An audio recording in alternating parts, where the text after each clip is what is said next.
মেয়েদেরকে বলছি পড়ালেখা করলেও বাসন মাজতে হবে, পড়ালেখা না করলেও বাসন মাজতে হবে। পার্থক্য শুধু ছাই আর ভিমবারে। দরকার লাগলে মইরা যামু, তাও কোনোদিন বন্ধু টাকা ফেরত দিব না।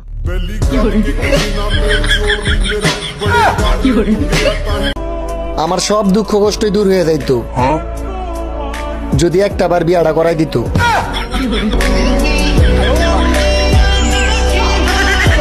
বাঙালি বড়ই আজব, ব্যাটারি দিয়ে রিমোট চালায় 2 মাস আর থাপড়ে চালায় 6 মাস।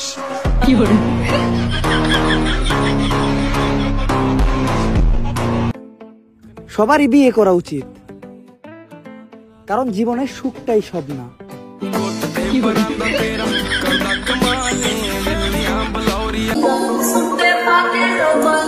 তেমন কিছু না, আমার বন্ধুরে দেখতেছি আর ভাবতেছি ওই থাকতে এই দুনিয়াতে শয়তানের আসার কি দরকার ছিল। পুরুষ কখনো কাঁদে না, মন শক্ত করে অন্য মেয়েদের মেসেজ দেয়। শেষমেশ হাসিনাও দেখাই দিয়ে গেল, মেয়েরা সত্যিই ছেড়ে চলে যায়।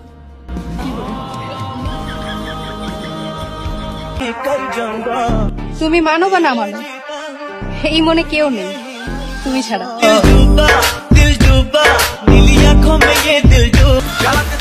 তোরা বেড়ি মানুষ, তোরা কেন বাসায় চুপচাপ বসে থাকবি? তোরা তো ওই বাড়ির কথা নিয়ে ওই বাড়িতে লাগাই দিবি। আমি শেষবারের মতো জিগাইতেছি, তোমার কি কোনো জানু মানু আছে নাকি আমি SMS দিব? এক্স কে মাফ করব কিভাবে? ঠকাইছিলাম তো আমি।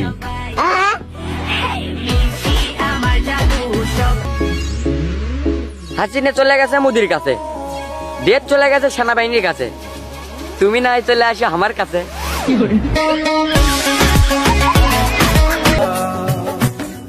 আর যাই হোক, প্রবাসী হওয়ার স্বপ্ন দেখো না, বিয়ে ঠিকই করবা কিন্তু বউয়ের আদর পাইবা না।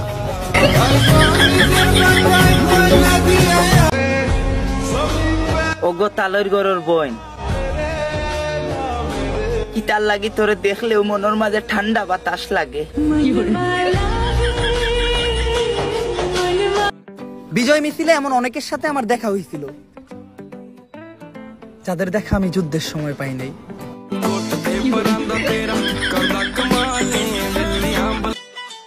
ব্রেকিং নিউজ, প্রেমের টানে বাংলাদেশ ছেড়ে ভারত চলে গিয়েছেন 77 বছরের এক তরুণী।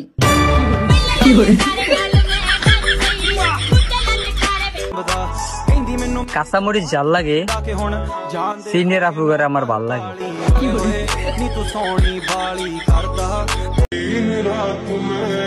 আপনারা হয়তো জেনে অবাক হবেন যে স্ত্রী সুন্দরী হলে পুরুষের থালা বাসন দেওয়ার ইচ্ছা আপনা আপনি চলে আসে। ধন্যবাদ। তোমার প্রেমে হাবুডুবু খাইতেছি, তারপরও একটু বুঝলা না বাবু।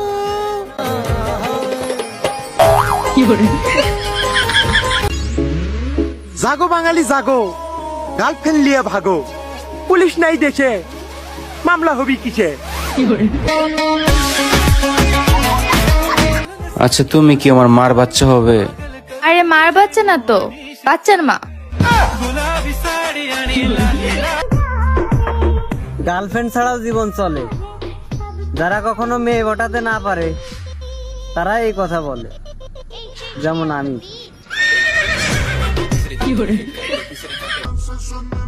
তুমি চাইলেই কি আর আমারে পাইবা? আমারে পাইতে হইলে আঙ্গ মার কাছে কন নাকবো। আজকে গ্রামে থাকি বইলা গণভবনের কিছু বাগে পাইলাম না, বাইরে আর বাগেরটা রাহিস আইতাছি।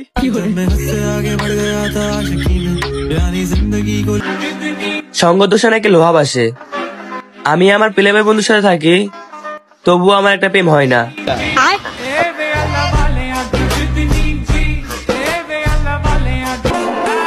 হয়তো জামাই ডাক, নয়তো দুলাভাই ডাক। সাবধান, ভাইয়া ডাকবি না। হয় দুলাভাই ডাকবু, না হয় জামাই ডাকবু। খবরদার ভাইয়া ডাকবু না।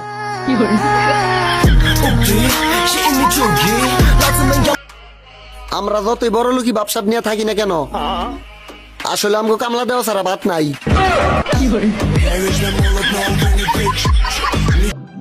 বন্ধু বান্ধবের বাও তো বুঝতেছি না, সারাদিন তো আমাকে লগে হাসি খুশি থাকে, কিন্তু সন্ধ্যার পর বাইর যায় ফেসবুকে স্যাড স্টোরি মারে কেন?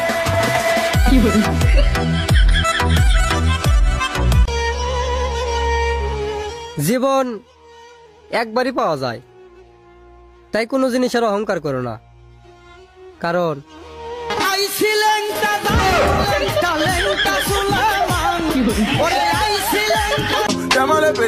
10 টাকা বাঁচানোর জন্য বাসে উঠছিলাম,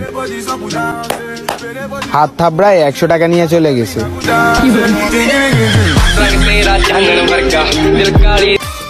আমার বন্ধু আমারে বালা পায়, আমারে খুব বেশি মায়া করে।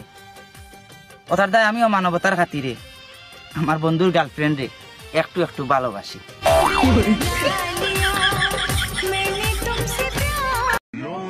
আমার পিছনে ঘুরে কোনো লাভ নাই, কারণ আমি নিজে আরেকজনের পিছে ঘুরি।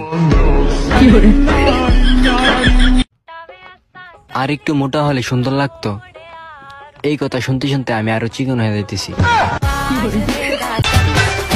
আচ্ছা, আমার প্রতি যে এত তোমার রাগ আসে, ওইটা কিসি আসে? বাসে আসে না ট্রেনে আসে?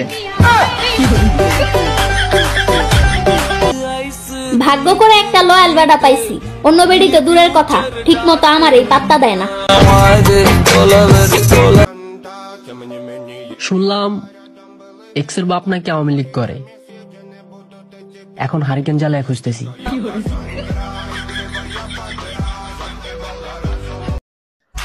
জীবনে কোনো সুন্দর রমণী আমার হাতে ভেবে ধরে নাই, আপনি প্রথম। আপনি কি আমার হাতটা আরেকবার ছুঁয়ে দেখবেন? Touch me, touch my hand. সন্ধ্যা হলে জানালা দিয়ে এত মশা আসে, তুমি আসতে পারো না বাল? হঠাৎ করে প্রেমে পড়ার চাইতে ধপাস করে কাদায় পড়া ভালো। আজকে থেকে আর কোনো মেয়েকে পাত্তা দিব না, কারণ না সুন্দর অনেক ক্রিম কিনছি। এক কোথায় জীবনে সব খুশি ত্যাগ করা হয়, এ কথাটা কি? আলহামদুলিল্লাহ কবুল।